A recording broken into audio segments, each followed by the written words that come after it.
How often do palm colors call each other out for our to desist in biased behavior towards black people? Reasonably often than you and I know. In a recent video we did, we talked about white guilt and how some palm colors because of it can become advocates for causes that happen in the black community. And this usually happens when they awaken from the illusions that they were confined in about arthrodacist behavior that they do not recognize towards black people. And in today's video, this palm color man opens up about the arthrodacist behavior that some of these people go through, and now they're calling him a race traitor for calling them out for that. You know, race traitor because he betrayed the culture of his people. You know what?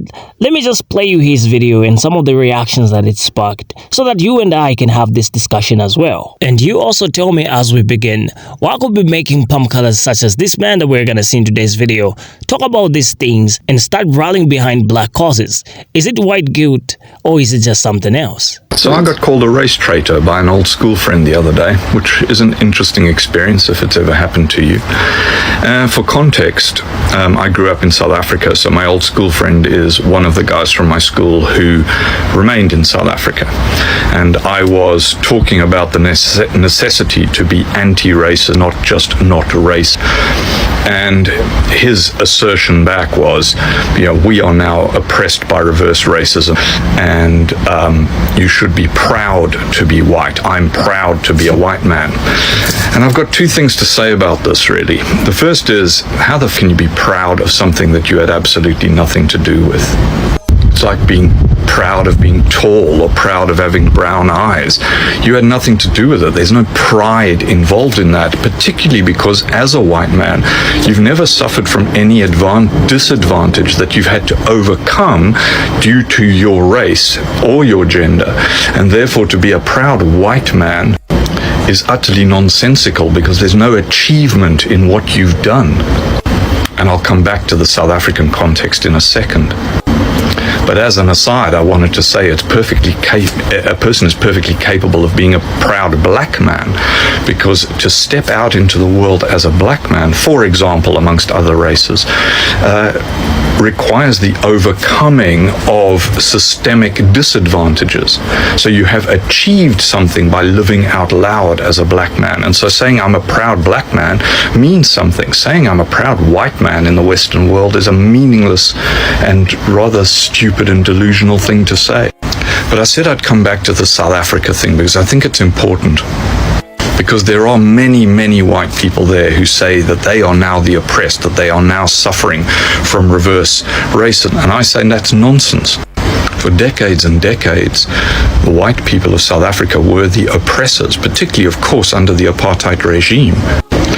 But since the 1994 election and majority government in a truly democratic South Africa, whites have not been oppressed in return for their original oppression. They have simply had their advantages taken away. It's not the same thing. I think many white South Africans, particularly English-speaking ones, are completely ignorant of the fact that the reason there was such a low unemployment rate amongst whites in South Africa was that thousands and thousands and thousands of non-jobs were created by the state in the quangos, like the railways, the post office, the army, the police, the power grid, where often there were 5 people doing the job of 1. It was basically protected employment for whites who were otherwise unemployable. So when all of that ended, is it any surprise that that advantage disappeared? I just saw a video of an employment attorney talking about a case where a black woman won $11 million because she was fired for being tardy. The company said she was tardy 45 times, but she was claiming disparate impact, meaning she was treated differently than people of other races for the same thing, the same violation. And this is something that happens way, way, way too often. So as someone in HR, I've seen it too many times. And let me tell you how it goes, or how it went for me. I had a manager come see me, and she said, this person's performance is subpar. They are not meeting our standards that we have outlined in our policies. Here are the policies. Here's this person's signature on these policies. They are supposed to meet these standards, and they're not. And I was pretty new in my role, and I was like, okay, that sounds reasonable. Like, you have your documentation, you have that they signed off on the policy. One thing I just want to review, just to make sure all our I's are dotted and T's are crossed, let's look at the stats of everyone else on the team and, make sure that this person is indeed performing far worse than everyone else. Because if we have data, that's certainly something that would come up in a court case. So we want to make sure, that we have our ducks in a row. And the manager said, that she hadn't actually tested the other people on the team. She hadn't gotten their stats together. It's just that this person was so, their performance was so bad that it was quite obvious how bad they were doing. So this is somewhere I worked. It was a pretty liberal place. Everyone wore Black Lives Matter pins. We had banners, signs, everything. This manager, had marched in protests, wore the pins, had the signs, and this person that she was trying to fire was the only Black person on her team, and she had not looked at anyone else on the team. This is how it happens. We don't know our own biases. And so she was thinking, I'm managing the performance of my team. This is pretty open and shut. This person is performing poorly. I'm going to terminate them. And when we ended up talking to the person, they were like, yeah, I wasn't trained properly. I didn't have enough knowledge to do what she was saying that I needed to do. And I told her that, and she didn't provide training. And, there was much, much more. We did not end up terminating the person, but the manager, it was difficult to work with the manager after that because she was very, very sensitive to being called out for discriminatory behavior. And so it's challenging, in HR, to call people out and have those standards to kind of say, I'm going to speak up for this when I see something going down like this. And the other side of that is what often happens is it can sometimes damage the relationship with the managers so that they stop coming to you, which means you can not see the things that are happening that you need to see. So it really takes a balancing act of then making a concerted effort to rebuild that relationship, to help educate and train and help them do better. We can't just, it's not, we're never able to go in and just, fire the bad managers, right? It's often our job to fix the problems that they create. And this is how you can fix that problem, is calling them out and then doing education, training, rebuild that relationship, establish a relationship of trust, keep going. Let them know that it's okay. Everyone makes mistakes. This is how we can do better. Let's do better together. I don't know. This sounds very idealistic. And it's certainly not easy. I've had it work. I've had it not work. But in the end, what's important to me is how I feel about the work that I do. And it's important to me to do the right thing. So for me, that's the most important thing. And whatever else happens. Oftentimes when someone comes to the realization that someone's belief system is harmful, they will very quickly reject the beliefs, but what is often forgotten to be shed is the underlying ideologies and thought processes behind the beliefs. So when they move on to new beliefs, they interact with them with the same thought processes as before. A child may reject their parents' abusive, neglectful treatment of them early on, but will go on to be adults who think of themselves as inherently bad and undeserving of love for much, much longer. Some ex-Christian atheists may have shed the belief in God and the faith in the institutions and churches, but now with atheism, they will still believe themselves to be adhering evangelically to a one true way and proselytizing those new beliefs with a sense of moral superiority. In the pagan community, we call this latent Christianity. White leftists often face this issue too. They have rejected racism, colonization, and take up the fight against them, but they will do it with the same violent rhetoric and bloody fantasies that would have once had people of color in their crosshairs.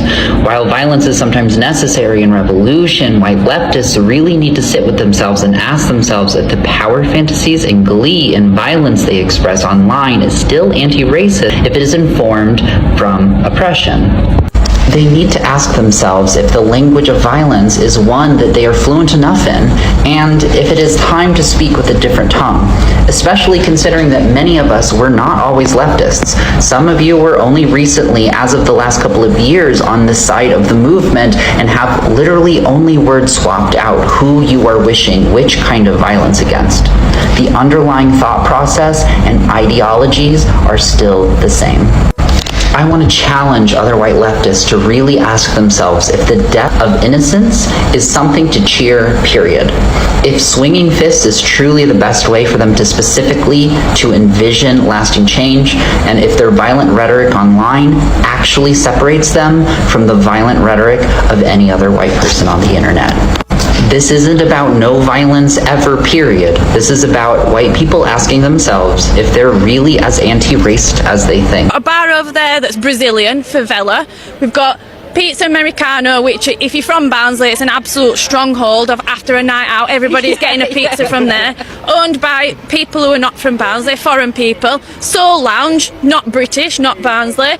Everywhere, everything in this town has got some contribution from non-British, non-Barnsley people. Half our Barnsley team are not British, and we love it. The immigrants make our society better. They're what make us better as people and make us proud to be British. And I'm sick of it. I'm sick of people making the small minorities in society the scapegoat for all the problems. Your problems are from classism. Your problems are from the top down, people making us feel small because we're working class. But I'm proud to be working class, and I'm proud to be anti-racist working class as well, and I will not have it in my town. Some palm-coloreds do genuinely want to do away with racial discrimination and injustice against marginalized communities. Because, you know, it hasn't always been that way. Before the 1700s, before palm-colorness or whiteness was established, everybody used to live together in peace, right? And it kind of reminds me of how the Tower of Babel began.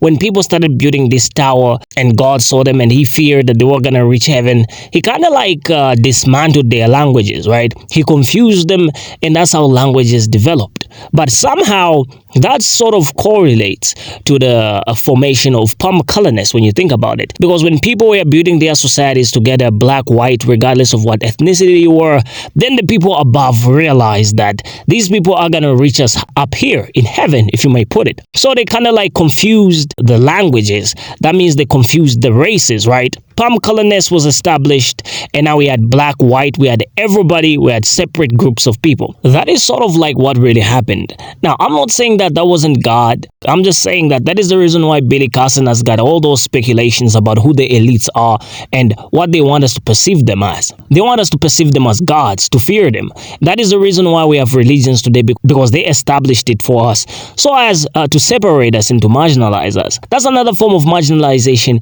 in another topic for another day, but you consider leaving your thoughts in the comments and tell me what you think about that. One thing that I want to make clear about what I love from that man's video is the fact that he does understand the struggle. That struggle can sometimes offer a privilege in life. Let me explain this point to you. Have you ever had it easy in life because of a past struggle or trauma that you overcame? Palm-color people generally do not have that privilege. Their race is accepted as automatically dominant from the day they are born due to the color of their skin, which can shield them from the experiences of some challenges that life has to offer, such as struggles that enhance wisdom, potential, and capability. This is why we often see trends where people from the palm-color community seek help from black individuals with their struggles, because they were privileged in a way that shielded them from dealing with that struggle, while black people dealt with it and they became experts in life. In African societies, we understand that every time someone marginalizes or forces you into a struggle, it can ultimately enhance your capability and potential in the future. I appreciate that this palm-color man is pointing out that palm-color people do not have to be proud because of their skin. Their entitlement and privilege are automatic. When you understand the context from where he's coming, you'll be able to see why he's making this statement. I don't want to support anyone specifically here, but I must acknowledge that some people have had it easy in life, and this can create guilt when they see others being suppressed through marginalization or segregation. They might grapple with thoughts about their own actions and the meaning of their lives, especially when they see black people doing amazing things despite being segregated and marginalized. This might be where his point is coming from. And the other thing that I just want to mention is the fact that Christianity also could play a crucial role in this. You do notice that after those black biblical icons were revealed to the world, many palm colors have come out saying that they actually felt that God's people were black, that Jesus was black and all that, right? But they couldn't say it because they feared criticism, and they feared other palm colors calling them, perhaps, as we've seen, race traitors, right? So there's that perspective as well. Perhaps some palm colors are feeling that they have a role to play, a duty to serve God in just fighting for the truth, because some do understand that God's people are actually black. God's people are the marginalized and oppressed. Just look at how Jesus loved the oppressed. He loved those that were blind. He loved those that were segregated. He prayed for them. He healed them. That's where many miracles did happen, right? So in my perspective, I just think that him being a Christian or him being religious or spiritual could also be one of the reasons as to why we're seeing him coming out like that. Because perhaps he's feeling like he has a duty to play, right? And it's not just him. It's many palm colors as well. There's this guilt that many palm colors just have in all of a sudden. A miraculous guilt. A shift in the matrix, if you may put it. The palm colors are feeling like they have to fight for black causes, right? Because, just think about it. Black people have been fighting for everybody's causes for a very long time, and now the people that they were fighting those causes for are changing and turning against them. Just look at watermelon people, for example. So it's high time that other races also joined in on the fight and started rallying behind black causes. Because I just think that it's kinda not easy being called a race traitor and still coming online and supporting black causes, supporting the causes that you were called a race traitor for in the first place.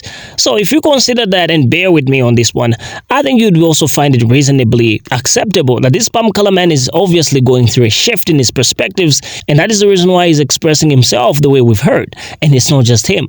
We did also see those perspectives emerge from other palm colors as well. But as always, you leave us your thoughts in the comment section and tell us what you think about today's discussion. Do you think there's a sort of genuine alliance here that palm colors are having towards black people, or what is really going on?